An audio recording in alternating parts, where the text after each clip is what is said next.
तो दोस्तों मैं एक्सप्लेन करने जा रहा हूँ कॉन्जरिंग लास्ट राइट। तो इसको देखने के बाद आपकी फटके दो हो जाएगी, तो सीट की बेटी बांध लें और एक्सप्लेन पूरा फनी स्टाइल में होने वाला है। तो वीडियो को लाइक और सब्सक्राइब जरूर कर देना। मूवी में सीन दिखाया जाता है 1964 का, जो कि बाट लगाने आ चुकी है 2025 की। जी हाँ दोस्तों, वही टाइम है जब इन दोनों ने अपना करियर बनाने की बजाय ये भूत पकड़ा वाला काम चालू किया था। भाई मैंने अपनी भविष्य बनाने की करनी चालू की थी। इस टाइम पर आप लोगों को दिखाया जाता है कि एक एंटिक शॉप है जिसपे पुराना सामान रखा हुआ होता है। वो एक बूढ़े आदमी की एंटिक शॉप होती है। वो अपनी जवान बेटी के साथ रह रहा होता है। यहाँ पर उसकी बेटी का नाम होता है विक्टोरिया। विक्टोरिया लॉरेन और एंड को अपनी शॉप पे बुलाती है और बोलती है कि मेरे फादर की शॉप पर कोई ऐसी आत्मा है जो मेरी फाड़ के दो कर रही है। आप लोगों को तो पता ही होगा, ये लॉरेन और एंड का पहला केस होता है जिसमें ये भूत की बैंड बजाने जाने वाले थे। अब इनकी बैंड बजती है भूत की, ये तो आगे पता चल जाएगा। अब ये दोनों केस को सॉल्व करने की चुल में आ तो जाते हैं और विक्टोरिया से बोलते हैं कि तुम हमको सही से तो बता, ताकि हम इस केस को सही से सॉल्व कर सकें। अब विक्टोरिया बड़े ध्यान से बोलती है कि ये शॉप मेरे फादर बड़े दिनों से चला रहे हैं और उनको कुछ दिन पहले कुछ ऐसी आवाज सुनाई दे रही थी। उन्होंने इस बारे में विक्टोरिया को भी बताया, लेकिन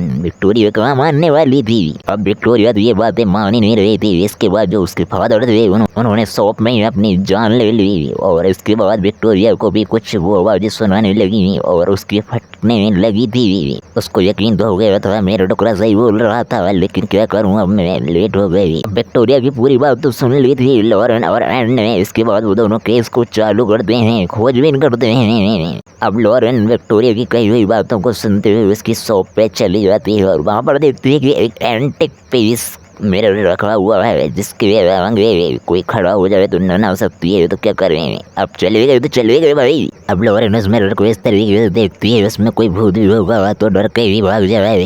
उसमें कुछ तो गड़बड़ है। उसको लगता है कि इसकी वजह से ही सबकी मौत हो रही है और यहीं से वो पगलेट जैसी आवाजें आ रही हैं। अब लॉरेन उस मिरर को देखते हुए उसको टच करती है तो उसको फील होता है भैंस की आगे में एक हाथ में डटी हुई है। उसको टच करने के दौरान उसको कुछ अच्छा सा भी लगता है और जैसे वो अपना हाथ हटाती है उसके बाद वो मिरर तिरक जाता है। तिरकने के बाद उसमें कुछ यादें दिखने लगती हैं अपनी लॉरेन की। अब क्या करे भाई, दिख रही दिखन दो। हमें ये भी बताया जाता है कि एंड ने लॉरेन को प्रेग्नेंट कर रखा है और इस बात का पता है इस भूत को भी पता चल जाता है क्योंकि उसने कांच को टच किया था और इससे ये पता चलता है कि आने वाले टाइम में जो भूत डटा हुआ है वो इस बच्चे के पीछे जरूर आएगा। अब ये लॉरेन के बच्चे को भूत ने डिटेक्ट कर ही लिया था, तब वो सीधे से तो बैठेगा नहीं, उसने कुछ न कुछ तो गड़बड़ करेगा ही करेगा। तो उसके पेट में बहुत जोर से दर्द होने लगता है और बहुत जोर जोर से वो चिल्लाने लगती है बचाओ बचाओ। इसके बाद यहाँ पर एंड आता है और उसको लेकर चला जाता है हॉस्पिटल। और भाई साहब हमें पता चलता है कि लॉरेन की अर्जेंट में डिलीवरी होने वाली है और जब लॉरेन का बच्चा पैदा होता है तो वो लड़का नहीं एक लड़की होती है। उसकी सांसें रुकी हुई होती हैं। अब ऐसा क्यों होता है, क्योंकि उसने उस मिरर को छुआ हुआ था। ये सब सुन के लॉरेन और एंड बहुत ज्यादा दुखी हो जाते हैं और वो प्रे करने लगते हैं कि मेरे बच्चे जिंदा हो जाए। और ऐसे चमत्कार हमारे सीरियल्स में, इंडियन सीरियल्स में होता है, लेकिन वहाँ पर हो जाता है वो बच्ची फिर से जिंदा हो जाती है और रोने लगती है। ये सब देखकर लॉरेन और एंड को लगता है कि ये तो एक चमत्कार है और उनका वो मिरर वाला केस वहीं पर छोड़कर वो चले जाते हैं। उनको लगता है कि हम उस केस पर और आगे काम करेंगे तो हमारी बेटी की भी वाट लग सकती है, इसलिए यहाँ से भाग लो। अब ये दोनों क्या पता क्या सोचकर उस लड़की का नाम जूडी रखते हैं, जो कि मुझको बिल्कुल ही पल्ले नहीं पड़ रहा है क्यों रखा है। अब जैसे जैसे समय बीतता है उनकी जो लड़की होती है वो जवान हो जाती है और होड़ भी हो जाती है और यहाँ